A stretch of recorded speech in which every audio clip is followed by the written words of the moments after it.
ایک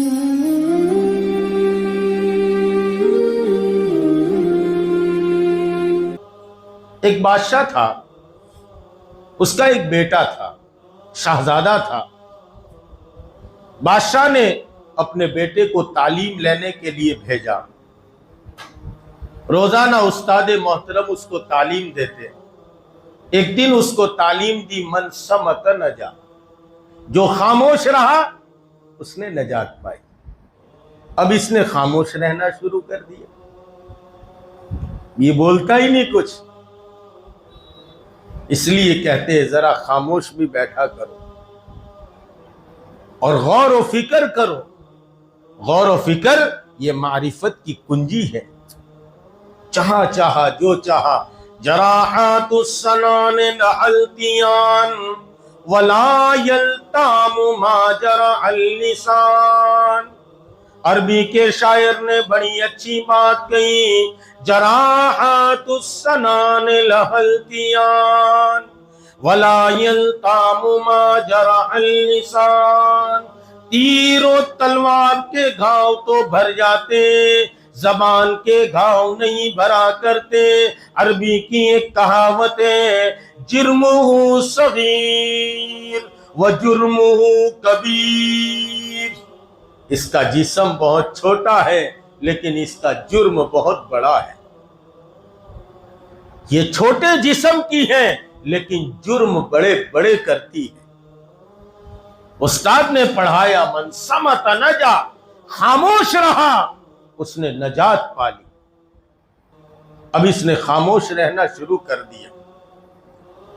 پہلے ایسے لوگ بھی ہوا کرتے تھے، ایک بات استاد کی سنی اور اس پر عمل کرنا شروع کر دیا۔ اب بادشاہ پریشان ہے، میرا بیٹا بولتا تھا خاموش کیسے ہو گیا؟ بڑے بڑے حکیموں کو بلایا، کسی نے کیا علاج، کسی نے، ایک حکیم نے اچھا علاج دیا، یوں کہا کہ شاید اس کے دماغ پر خشکی آ گئی تو اس کو سیر و تفریح کراؤ۔ سیر و تفریح کا معنی یہ ہوتا ہے جنگل میں یا ہریالی میں جا کے آدمی سیر و تفریح کرے۔ ہمارا جوان بھی کہتا ہے سیر و تفریح کرنے جاتے ہیں، کہاں؟ تو بازار میں، اسٹیشن پر، جہاں عورتوں کا جو ہے وہ ضم غفیر ہو وہاں جاتا ہے۔ اب وہ سیر و تفریح نہیں ہوتی، وہ تو نگاہ کے اور گناہ ہوتے ہیں۔ اس لیے ہم بچے ضرورت کے بغیر ایسی جگہوں پر نہ جائیں، اپنے آپ کو بچائے۔ خیر، اب جنگل میں روزانہ تفریح کے لیے ایک وزیر کو مقرر کیا، آپ ان کو ساتھ لے جاؤ اور روزانہ کی کارگزاری ہمارے پاس آ کر دینا۔ روزانہ وزیر لے کر جاتا۔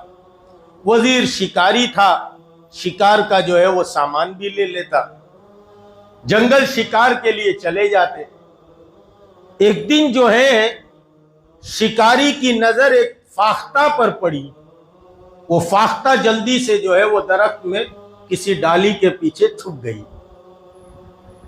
اب وزیر جو ہے اس کی ٹاک میں کھڑا رہا، بچہ بھی ساتھ میں ہے، دیکھتا رہا کہ یہاں گیا ہے لیکن اس کو پتا نہیں تھا کہ کہاں چھپا ہے۔ تھوڑی دیر کے بعد ایک دم سے فاختہ پھڑپھڑائی،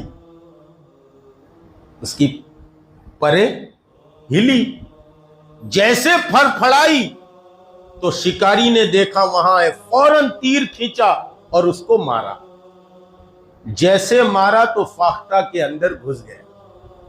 جیسے فاختہ کو لگا، اس بچے کی زبان سے نکلا، بولی تو مری۔ بولی تو، ارے بولو نا،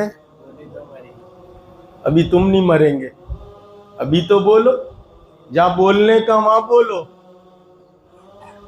خیر، جہاں بولنے کا وہاں گوتم بدھ کی طرح کھڑے رہتے، جہاں نہیں بولنے کا وہاں پھر پھر پھر پھر۔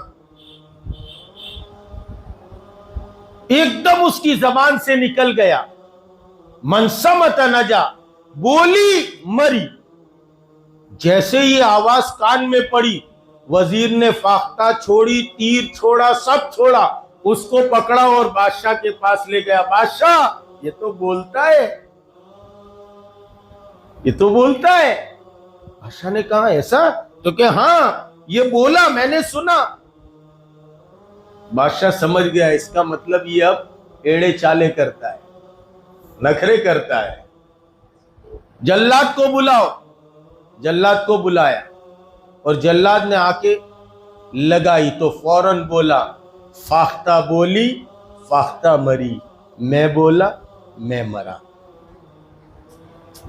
میں بولا تو میں مرا. اس لیے من سمت، ہم کسی کے بارے میں جو آیا جس کے بارے میں کہہ دیا، سب کے عیوب کو ہم کھولتے، یہ زبان یہ کرواتی. اس لیے زبان کا یہ دوسرا نقصان